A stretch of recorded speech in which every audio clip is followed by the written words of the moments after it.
Hello and welcome back to the Q&A. So as always, if you have any questions or anything like that, please leave them down in the comments and I'll add them to the big Word document of giant listy goodness. Now before we get into today's video, first of all, a big thank you to Danger Dolan. He did this video which was just featuring a whole bunch of YouTubers and I was on there, so yeah, stay classy and woohoo Australia. Anyway, let's move on to the video itself. First of all, we have a question from Tempdoon and he says, have you ever considered randomly generated quests? It could be kill X amount of X for X experience and X gold, and then the amount of gold or XP increasing as maybe depending on the amount of mobs or what kind of mob it is. And you'd have a random chance to get, say, like a different quest from a different NPC or that sort of thing. So he would, what he's proposing is that this would be kind of like a layer on top of some of the cool story quests, and really only the side quests would be randomized. Basically, he just thinks it'll be quite good for the replayability of zones while still keeping the same charm that's provided by the main quests. And I think this is a system that has both pros and cons. First of all, I'm going to take this out of World of Warcraft and look at what I think is definitely the biggest example of a system like this ruining the questing in a game, and that is the Elder Scrolls V Skyrim. So back in Oblivion, right, when you had side quests, they were all sort of unique and they were rather interesting, and quite a few of them were better, well actually many of them were better than the main storyline. This was really cool. And then when they moved ahead into Skyrim, they developed this system called the Radiant system, in which NPCs could dynamically generate quests, which are essentially like this. They'd be go to the bandit place, kill a certain round of bandits, get some stuff, you know, basically the kind of general random quest affair. And what happened is they kind of lost a lot of, just a lot of the feeling of the world being crafted. And I think that when people, just completely rely on, or at least partially rely on randomly generated stuff, it does take away from that crafted feeling of a zone. And I think that is actually extremely important. So, yeah, in terms of just straight randomization, I'm not really for it. But I actually do see your points, and there's a lot of the reasons why you propose this are actually some of the reasons why Warlords of Draenor questing will get better based on some of the improvements that Blizzard are making. So first of all, side quests are going to be a little bit more optional. They basically said that you can skip them if you want, and maybe you're over XP'd for a zone, so you will be able to skip them. So depending on the way you go through zones, you will. You won't necessarily have to do every single quest all the time, so there's a bit more replayability there. And then also, and I think more importantly, the dynamic nature of the way things go on should basically have this near-random quest sort of feel, where there are these dynamic events going on in the world, or maybe there's treasures and things that are lying all around the place, and these are the things that are going to give us the... just give us the kind of the diversity when it comes to questing, and hopefully that is what's going to make the zones replayable. I think it's weird, this whole thing about randomly generated quests, it really is... it's funny, right? It's one of those things that a lot of RPG games really kind of aspire to be able to do in a way that the quests don't feel randomly generated. It's like in some games that are procedurally generated, and you can kind of tell that it wasn't crafted by a human. Well, that often happens with a random generation system, and I think more importantly, often a lot of developers, they say do the Skyrim thing, where they make this random generation system, and then they lean on it far, far too much, to the point where it really is to the detriment of the game, and just how well crafted certain levels are.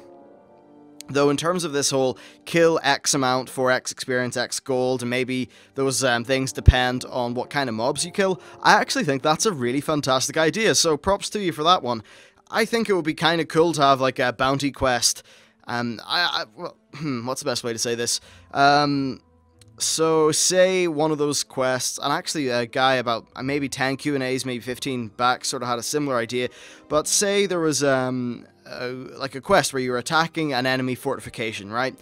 And you could either go about two ways, or maybe a combination of both, where you could kill the commander of the fort, right? Or maybe you could kill a large amount of the foot soldiers. Either way, you're going to be helpful, and perhaps having rewards, kind of be determined by what way you do the quest is really cool. I suppose a little bit like having hard modes. You could maybe have a hard mode version of a quest where they actually do throw in a really challenging mob or something like that, so maybe you will get more experience and gold, like you said, if you kind of go the extra mile. I just need to silence my phone here. Yeah, Lots of emails because of the subscribers coming in from that Danger Dolan video, so hell yeah. Anyway, so Temp Doom, great question, and I think that random generation is actually something that's really, it can be done wrong and it can be to the detriment of the game, but a lot of the fundamental ideas that would make you want to go for random generation, a lot of those ideals can be actually applied to a more traditional quest system in just in a way that kind of gives you the best of both worlds, and I think that really would be ideal. So yeah, it's a really interesting discussion, and I actually might do one of my big discussion videos on that eventually. So there's that. The next question is from Ithacan, who says, what do you think about the constant complaints about faction balance in PvE and PvP? In PvE, orcs and trolls have a clear advantage at the minute, and in Battlegrounds, the Horde wins 90% of the time. My solution to the Battleground problem would be adding in kind of like a free-for-all map, where both factions could just kill each other in an arena, and the top players would get the most honor points. So really, there's a few different questions in here. First of all, this whole faction balance thing, well, I suppose it's more race balance, actually. This should be, at least for the large part, addressed in Warlords of Draenor. They announced, I'd say, it was maybe 3 or 4 days ago, that they will be doing a pass of pretty much all of the racials that affect balance, and they'll be making it just, they are balanced. A lot of this was spurred on by the fact that things like expertise and hit are being removed, so there's rejigging to be done anyway. And I think what they'll do is they'll just make sure that, say, the Orc and Troll ones, which are the example you gave, and an example I actually do agree with. For an example, Trolls are, I think it's 4 or 5% more DPS on bestial bosses, like freaking Horadon.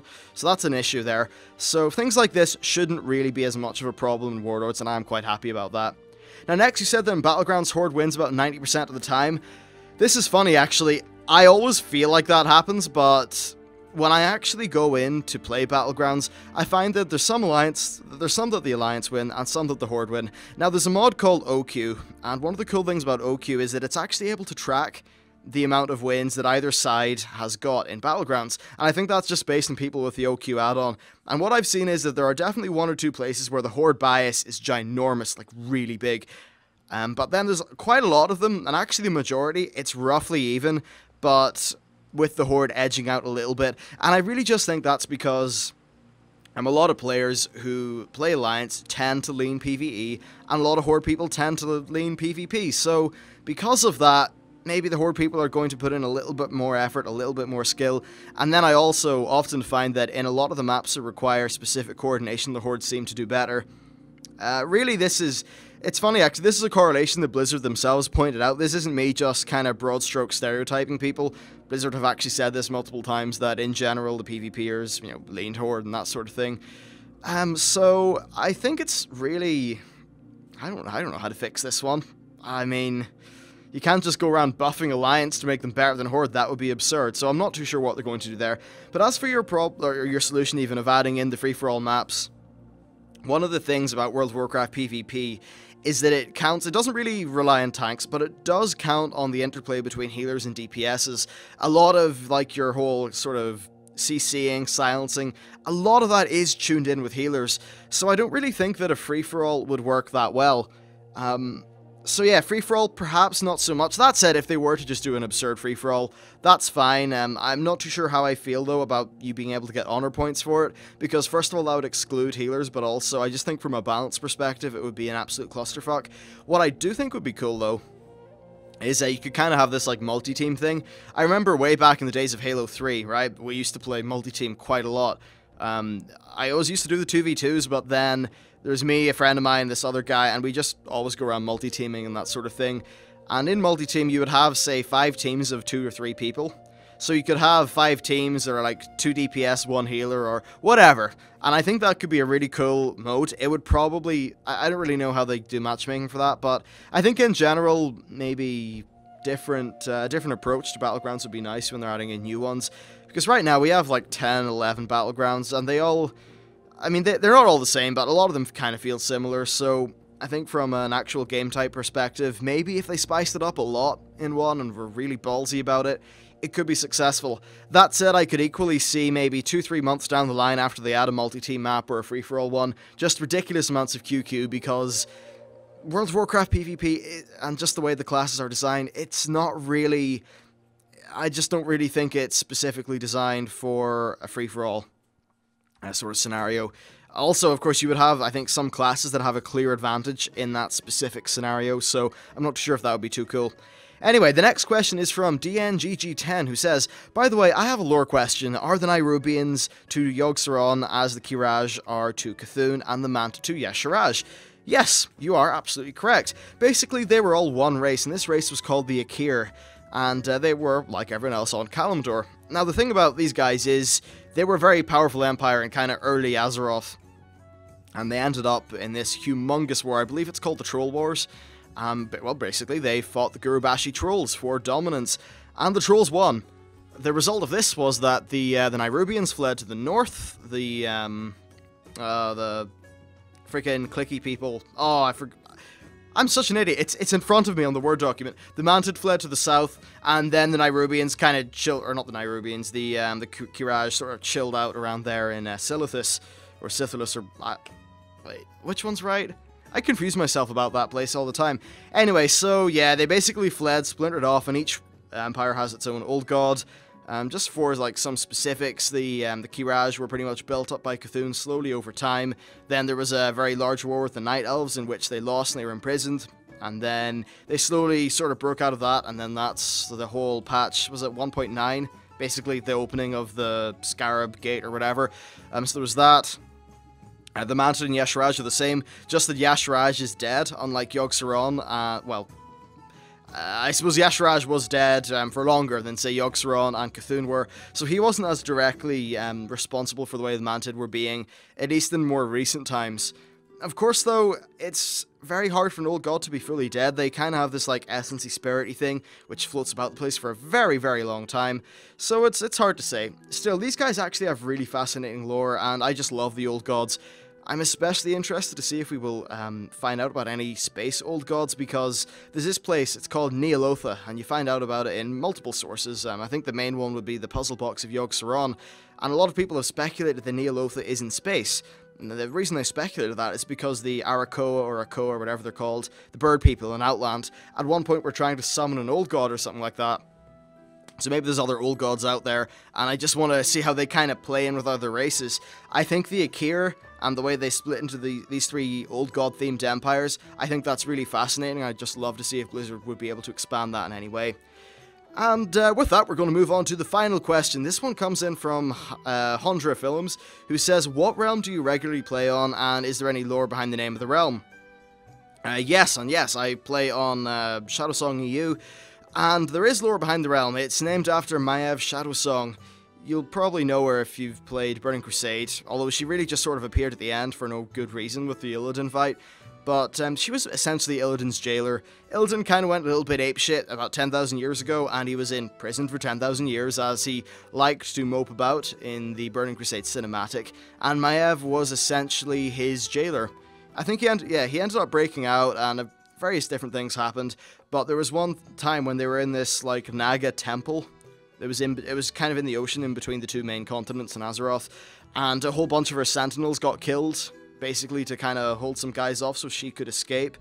Or I think, no, it was so she could, like, continue hunting something down. Honestly, it's been a long time since I've played it, but essentially, she is a night elf, the jailer of Illidan, and that's really her story. Now, I'm actually a little bit kind of not really brushed up with her current stuff. After the Illidan events went on, Illidan basically said, the Huntress is nothing without the hunt, and she essentially seems to have went slightly mad, and there is definitely some lore about her in the Wolfheart book. I haven't read it yet. In fact, I haven't read any of the WoW books. I really need to get on top of that. It's just the whole sort of time frame issue. But, yeah, that's really it for today's Q&A. As always, if you have any questions, please leave them down in the comments. I'll be sure to add them to this big list, and we can get our way through them.